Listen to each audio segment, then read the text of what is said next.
let's move on. Let's talk about students with disability, because this is one of the complaints I hear most often, is that all these tests are biased towards kids with special needs.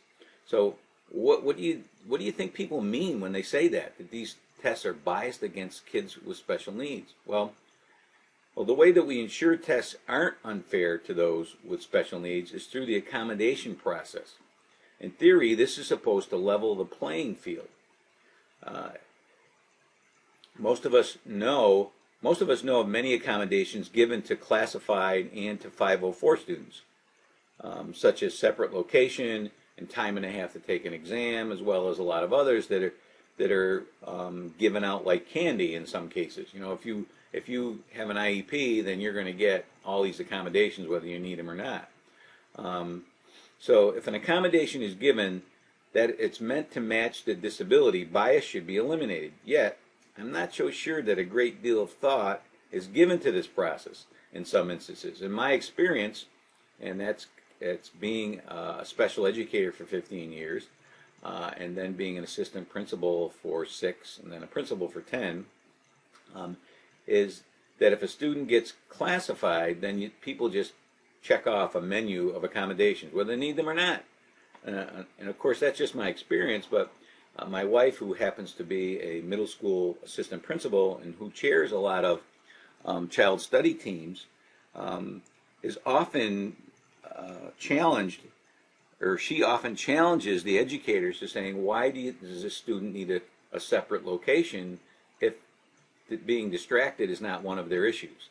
Oh, well, you know, so in her case, it's really tough to get an accommodation because you have to show that the disability, that the accommodation will level the playing field for the disability. Okay, so so that's how we ensure an absence of bias. So these are the ways that we can modify a student's test-taking situation: by the presentation, by the response, the setting can change, or the timing and schedule. But remember, these are accommodations, and they are not modifications, which are changes to the test itself. So these are accommodations, and you need to match them to the disability, not just give them out. If a student is not distractible, then they don't need a special location. If a student can finish a test within the limits, then they shouldn't get time and a half. So it's something to give some thought to if you're part of a child study team.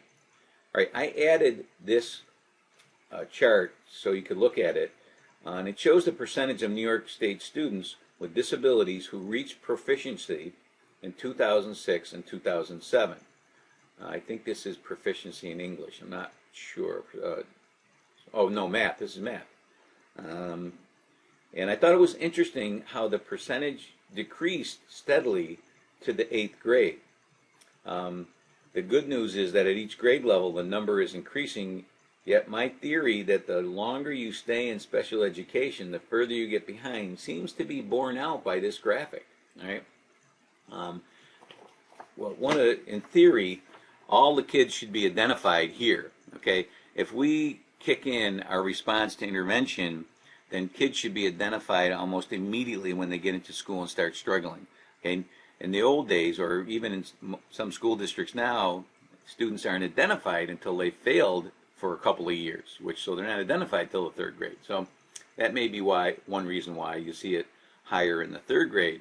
But I do think it's disturbing to see this percentage of kids receiving proficiency decrease, percentage of special ed kids decrease the closer they get to 8th grade, the further they get along. So I just thought that was this is an interesting graph, something to think about and chew on.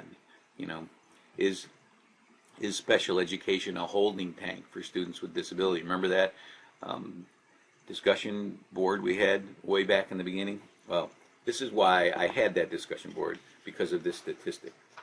Okay, so that's students with disability. Let's talk about English language learners, because that's another thing I hear often, is that these tests are biased against English language learners.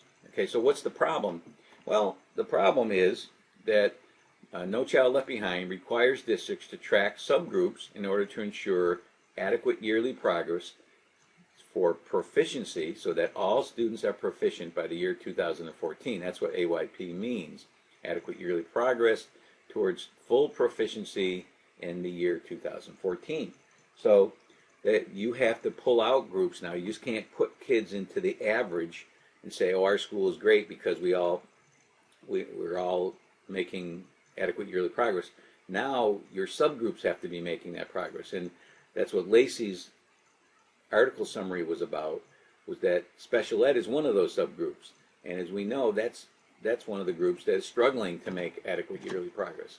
Therefore, that article, are they being scapegoats? Are we using special ed kids to point to schools and say they are failing?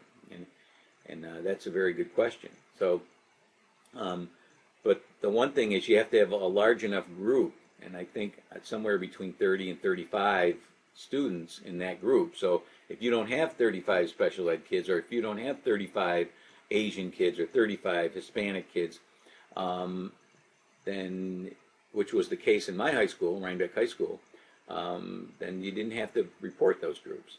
And that bothered me, because I think the English language learners in my school weren't doing well, because they were being not ignored, but they just weren't being paid attention to, because they didn't have to be. They weren't coming out on the statistics. So anyway, one of the things No Child Left Behind does require is that a separate assessment of English language proficiency.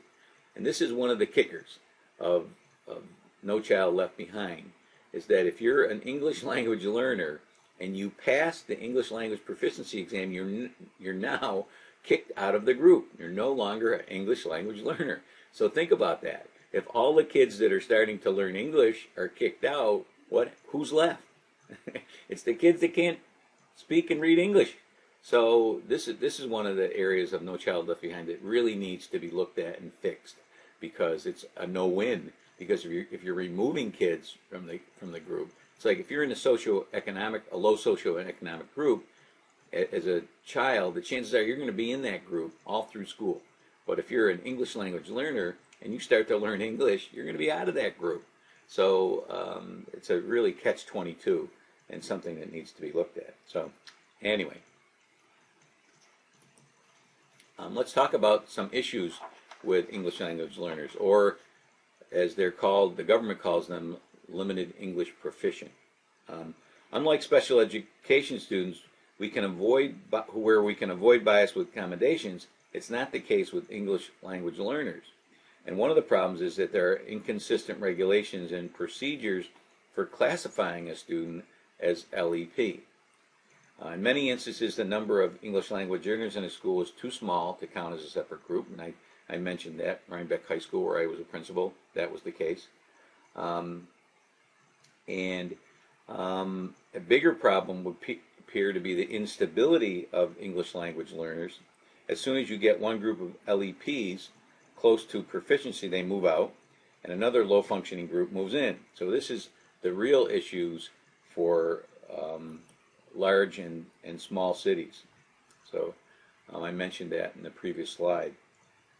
Popham reports that there's also a problem with the technical quality of the tools used to determine adequate yearly progress for LEPs. I thought this graph was interesting. It shows the difference between limited English proficient and non-limited English proficients on the 2001 and the 2002 ELA exams in New York State.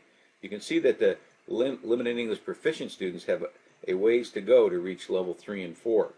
Okay, so